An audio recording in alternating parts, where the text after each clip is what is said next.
तो आज की क्लास में हम डिस्कस करने वाले हैं बच्चे यूनियन ऑपरेशन की। रिलेशनल अलजेब्रा में आज हम डिस्कस करेंगे यूनियन ऑपरेशन की। टेबल्स वही हम सेम लेंगे। कॉलेज टेबल है हमारे पास और स्टूडेंट 1 टेबल है, स्टूडेंट 2 टेबल है, टीचर टेबल है, अकाउंट टेबल है, जैसा कि हमने क्या कहते हैं पुराने जितने भी सेलेक्ट और प्रोजेक्ट और select plus selection plus projection वाले में लिया हुआ था, सेम टेबल की हम बात करेंगे। ठीक है, सेम टेबल या सेम रिलेशंस की हम बात करेंगे। तो यूनियन ऑपरेशन की बात करते हैं। तो यूनियन को रिप्रेजेंट कैसे किया जाता है? सिंबल, सिंपल अगर देखा जाए तो यू जैसा दिखने वाला सिंबल होता है, लेकिन यू नहीं होता है। आपने मैथमेटिक्स में ऑलरेडी पढ़ा होगा या डिस्क्रीट थ्योरी में आपने पढ़ा होगा या डिस्क्रीट सिस्टम में आपने पढ़ा होगा। ठीक है, तो ये यू जैसा सिंबल होता है यूनियन के लिए। एग्जैक्टली यू होता नहीं है। ठीक है, तो अब अगर अपन बात करें तो यूनियन करता क्या है? यूनियन जो ऑपरेटर होता है वो क्या करेगा? दोनों ही जो भी आपके रिलेशंस हैं, ठीक है, जैसे कि अगर हम बात करें, the union operators build a relation from tuples appearing in either or both of the specified relation. मतलब अगर हम देखें तो कुल मिला के कुछ ऐसा होगा, अगर हम यूनियन कर रहे हैं तो यूनियन का मतलब हो गया हम पूरे के पूरे टपल्स की बात कर रहे हैं, जो कि मतलब या तो किसी एक या कहना चाहिए दोनों के दोनों, या कहना चाहिए मल्टीपल रिलेशन। अब बट ऑब्वियस है यहाँ पर दो ही टेबल होंगे, मैक्सिमम दो ही रिलेशन की बात करेंगे। तो बट यहाँ पर हम जो बात करने वाले हैं वो स्पेसिफाइड रिलेशन कौन से होंगे? दो रिलेशन के हम बात कर रहे हैं। तो बट ऑब्वियस है यहाँ जो टपल्स अपीयर होंगे इन either or both of the specified relation से हम टपल्स को फैच कर सकते हैं। ठीक है, the union operation take the set of row in each relation and combine them eliminating duplicates।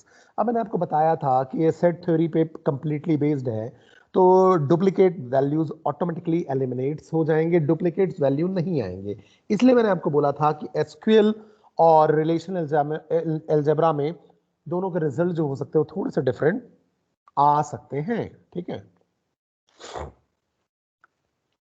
अब लेकिन बात आपको ये ध्यान रखनी पड़ेगी कि दो रिलेशन पे आप यूनियन लगा कब पाओगे, ये बात समझने वाली है कि अगर आपके पास दो रिलेशन है, दो टेबल है, और अगर आप उन पे यूनियन ऑपरेशन अप्लाई करना चाहते हो तो कब आप अप्लाई कर पाओगे, ये समझने वाली बात है।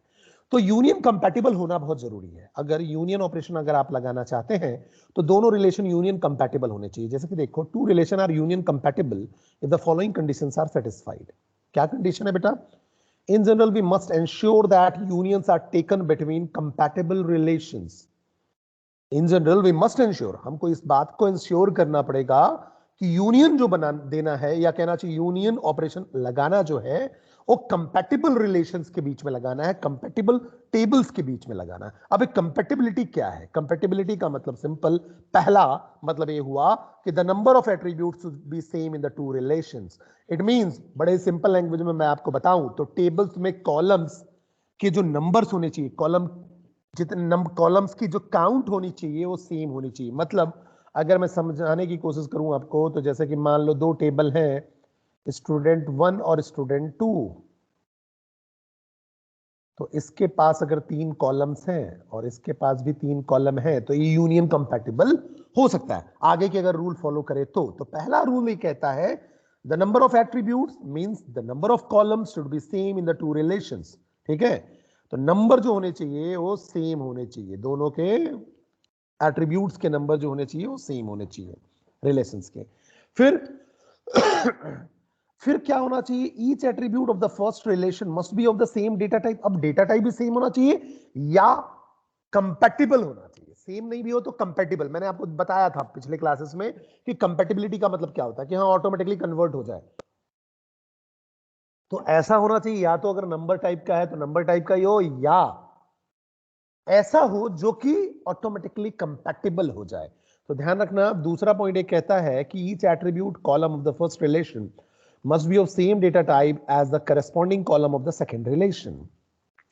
If the data type are not the same, it must be a convertible data type. But obviously अगर सेम नहीं है तो फिर ऑटोमेटिकली कन्वर्ट हो जाना चाहिए, कन्वर्टिबल डेटा टाइप होना चाहिए। ठीक है, that is the first relation data type is convertible to the same data type as the corresponding attribute of the second। मतलब बट ऑब्वियस है कि दोनों टेबल में जो डेटा टाइप होने चाहिए वो सेम होने चाहिए, नहीं होते हैं तो कन्वर्टिबल होने चाहिए, ऑटोमेटिकली कन्वर्ट कर ले, ऑटोमेटिकली कन्वर्ट हो सके, ऐसा होना चाहिए, कंपैटिबल डेटा टाइप होना चाहिए। ठीक है, अब देखो यूनियन को मैं समझाने के लिए आपको एक एग्जांपल लेके मैंने आपको बताता हूं मैथमेटिक्स में। तो अब मैथमेटिकली अगर आप इसको समझे, तो अगर मान लो पहली बात तो सिंटेक्स समझो। तो सिंटेक्स तो सिंपल सी बात है, टेबल नेम 1 यूनियन लगाते हो, टेबल नेम 2 कर देते हो। ठीक है, ये हो गया यूनियन ऑपरेशन। ठीक है, अब जैसे मान लो एक सेट है A इक्वल टू 2 5 9 15 19 और B इक्वल टू है 8 9 10 13 15 17। ठीक है, तो A के सेट हो गए 2 5 9 15 19। अब देखो कॉमन कौन कौन सा है, तो 9 कॉमन है, 9 कॉमन है। फिर देखो कोई और कॉमन दिख रहा है क्या? 15 कॉमन है, और कोई कॉमन नहीं है। तो देखो 2 5 19 और 7 2 5 19 सॉरी हाँ 2 5 और 19 इधर आ गया।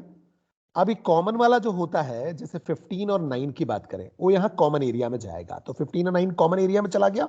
और बाकी जो बी का होगा 8 10 13 17, वो बी वाले एरिया में देखो 8 10 13 और 17 बी बी वाले में रहेगा, ए वाले में रहेगा। और जो कॉमन वाला होगा, जो दोनों में से कॉमन होंगे, वो कहां चले जाएंगे? यहां हम पुट करते हैं, इस कॉमन एरिया में हम पुट कर देते हैं। ठीक है, यही आपका सिंपल ए यूनियन बी का मतलब होता है। ठीक है, अब ए यूनियन बी का सिंपल अगर हम मैथमेटिकली रिप्रेजेंटेशन करें, तो मतलब ये हुआ the union of two set X and Y is equal to the set of element which are present in set X in set Y or in both of the set. या तो set x में मिल जाए, और लगेगा but obvious है, या तो set x में मिल जाए, या तो सेट वाई में मिल जाए, या तो दोनों में मिल जाए। The union of two set x and y is equal to the set of elements which are present in either in set x, either in set y or both in set x and y. तो mathematically इसको अगर आप represent करोगे तो x union y equal to a, और a किसको belong करेगा? x को, और a किसको बिलोंग करेगा? y को। ठीक है, तो अगर मान लो एग्जांपल से समझने की कोशिश करते हैं, अगर a इक्वल टू 1 3 5 है और b इक्वल टू 1 2 4 है, तो क्या होगा? 1, ठीक है, 2 1 2 हो गया, फिर 3, फिर 4 और 5।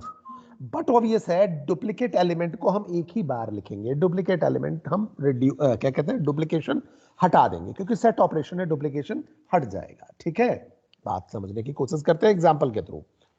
अब अगर आप देखो, तो यूनियन का मैंने आपको सिंटेक्स बना दिया कि आप कोई भी टेबल लेते हो, टेबल 1 आपने लिखा, और टेबल 1 के बाद आपने यूनियन लिखा और टेबल 2 लिख दिया। ये तो आप करते हो, बस ध्यान ये रखना पड़ेगा, अगर यूनियन आपको लगाना है तो यूनियन कंपैटिबिलिटी आपको पहला चेक करना पड़ेगा। यूनियन कंपैटिबिलिटी में मैंने आपको बता दिया, ठीक है, कि नंबर ऑफ कॉलम्स आपके सेम होने चाहिए, नंबर ऑफ एट्रीब्यूट्स। दूसरी बात मैंने आपको बताई कि डेटा टाइप, ध्यान रखना कि डेटा टाइप सेम हो या कंपैटिबल हो। चलो अच्छी बात है। अब मैं अपने टेबल में अगर देखूं बेटा, तो मेरा टेबल में कोई 2 टेबल ऐसा देखो जो यूनियन कंपैटिबल है। तो मैं पहले स्टार्ट करता हूँ स्टूडेंट 1 में, student ID, student name, student address, phone number, 4 columns, यहाँ भी 4 कॉलम्स। और बिल्कुल इनका जो डेटा टाइप होगा ये भी सेम है, इनका नाम भी सेम है, नाम से मतलब नहीं है, डेटा टाइप सेम है, तो काम आपका हो जाएगा। डेटा टाइप आपका सेम है, देखो डेटा टाइप बिल्कुल सेम है। ठीक है, डेटा टाइप सेम है, तो कोई दिक्कत नहीं हुई। बात समझ में आ गई? इन दोनों के बीच में हम यूनियन कंपैटिबिलिटी लगा सकते हैं। चलो लगा के देखते हैं। ठीक है, तो बेटा अगर मान लो मैंने लिखा student 1 union student 2, student 1 union student 2, तो क्या होगा देखो। अब हम क्या बोलेंगे, समझो मेरी बात को। अब हमें क्या करना पड़ेगा, दोनों को क्या करना है। मैंने आपको बोला कि जो आपको एक्स में मिल जाए, मतलब जो आपको टेबल 1 में मिल जाए, या टेबल कहना चाहिए रिलेशन 1 में मिल जाए, जो आपको रिलेशन 2 में मिल जाए, या दोनों में मिल जाए। बट ऑब्वियस है डुप्लीकेशन अवॉइड करना है। चलिए अच्छी बात है, अब समझने की कोशिश करते हैं हमारा टेबल कैसा बनेगा। चलो, तो जब हम यूनियन ऑपरेशन परफॉर्म करेंगे स्टूडेंट 1 और स्टूडेंट 2 में, तो हमारा आउटपुट क्या आएगा देखते हैं। ये हमारा कॉलम का नाम आ जाएगा। पहले तो कितने कॉलम्स हैं? 4 कॉलम्स हैं। चलो 4 कॉलम्स हो गए, मैं एक एक रो देखते चलता हूं। पहले देखो 011A, ये वाला आएगा कि नहीं आएगा? देखो यहाँ 011A भी है, और ये देखो दोनों के दोनों सेम है, तो कितनी बार आएगा? केवल एक बार आएगा। ठीक है, ध्यान रखना। तो यहाँ 011A केवल एक बार आएगा, डुप्लीकेट वैल्यूज को रिमूव कर देगा, तो इन दोनों में से केवल एक आ गया। चलिए अच्छी बात है, तो ये दोनों का काम खत्म। ठीक है, अगला 012A, यहां तो है ही नहीं, तो 0 1 2 ए आ गया, अच्छी बात है। इसकी पूरी लाइन आ जाएगी, बट ऑब्वियस है इसकी पूरी लाइन आ जाएगी। ए भी काम खत्म। 0 1 3 ए, अब 0 1 3 ए तो यहां है नहीं, तो 0 1 3 यहां से उठा लेंगे हम, ए भी आ जाएगा 0 1 3 ए, अच्छी बात है। 3 रो आ गए। फिर 0 1 4 ए, 0 1 4 ए है और बिल्कुल सेम रो है, देखो अमित है यहां भी, शहडोल और 4 2 5 4 4 6, तो बट ऑब्वियस ए भी हट गया क्योंकि एक ही आएगा, कोई एक इन दोनों में से किसी एक को पिक कर लो, या तो इसमें से या इसमें से, कोई फर्क नहीं पड़ना। चलो अच्छी बात है, तो ये भी यहां से हट गया और मैंने यहां लिख दिया 0 1 4 ए, ठीक है। डुप्लीकेट वैल्यू को हम काउंट नहीं करेंगे दोबारा, ठीक है। 0 1 4 ए भी आ गया। अब आगे बात करते हैं 0 1 5 ए, केवल यही है, यहां नहीं है, यहां से हटाओ और 0 1 5 ए भी मैंने ले लिया, चलिए अच्छी बात है। और इसका पूरा रो आएगा, बट ऑब्वियस है पूरा रो। फिर यहां से क्या बच गया 0 1 3 पी, इसको भी ले लीजिए 0 1 3 पी, और फिर एक बचा था 0 1 9 सी, 0 1 9 सी। तो देखो कितने रो आ गए टोटल, तो 1 2 3 4 5 6 7, देखो 1 2 3 4 5 6 7, टोटल 7 रोज यूनियन करने के बाद आएंगे, ठीक है।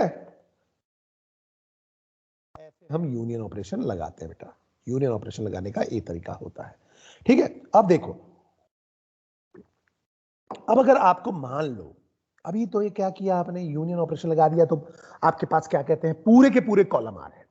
अब अगर बेटा मान लो आपको सिलेक्टेड कॉलम चाहिए, ठीक है, केवल सिलेक्टेड कॉलम चाहिए, आप चाहते हो कि मुझे केवल सिलेक्टेड कॉलम ही आए, सिलेक्टेड कॉलम अगर आप लाना चाहते हो तो बड़ा ही सिंपल है, अब प्रोजेक्शन ऑपरेशन लगा दो, और क्या, पाई, और जो कॉलम का नाम चाहिए तो यहां कॉलम नेम या एट्रीब्यूट नेम, ठीक है, क्योंकि यहां रिलेशन और एट्रीब्यूट बोला जाता है, ठीक है। अपन एसक्यूएल में क्या बोलते हैं, कॉलम या एट्रीब्यूट भी बोल देते हैं, और टेबल बोलते हैं वहां पास अपन, यहां अपन रिलेशन बोलते हैं और एट्रीब्यूट, यहां एट्रीब्यूट नेम, जो भी आपको एट्रीब्यूट लेना है, ठीक है। अब ये आपका एट्रीब्यूट नेम हो गया। अब यहां आपका रिलेशन हुआ, ठीक है, किस रिलेशन से आपको लेना है, फिर यूनियन, यूनियन लगा दो, फिर पाई, दूसरे वाले में से कॉलम की बात करेंगे, एट्रीब्यूट नेम,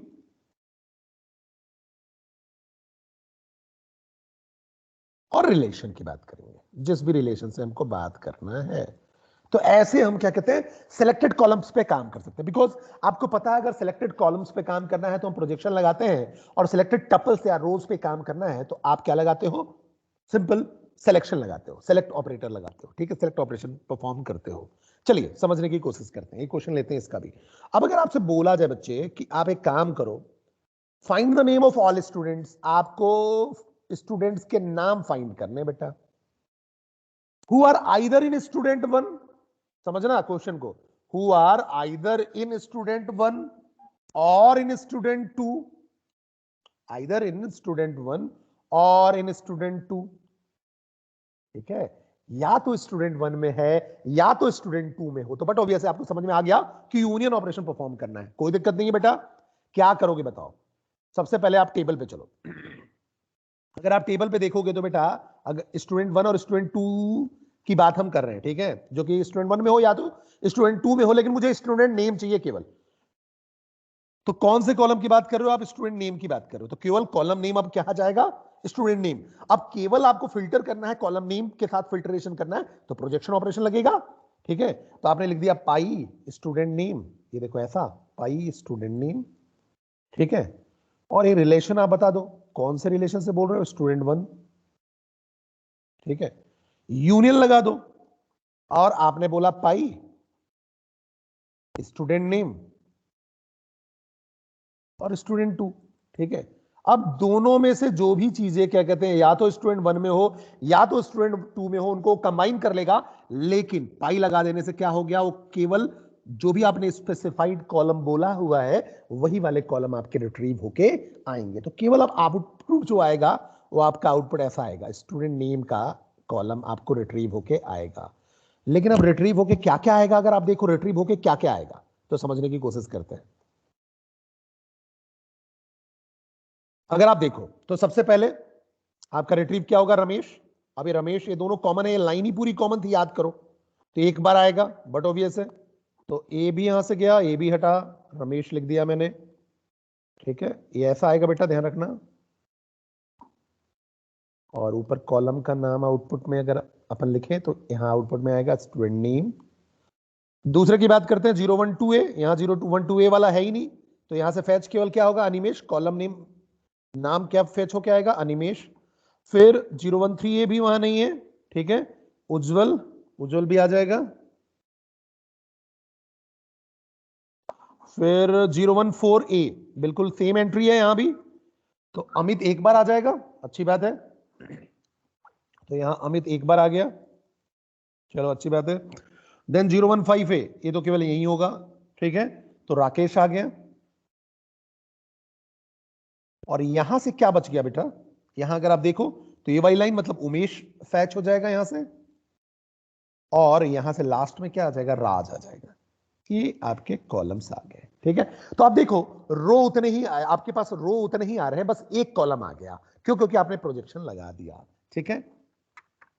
तो ऐसे बेटा हम क्या कहते हैं, यूनियन ऑपरेशन परफॉर्म कर सकते हैं।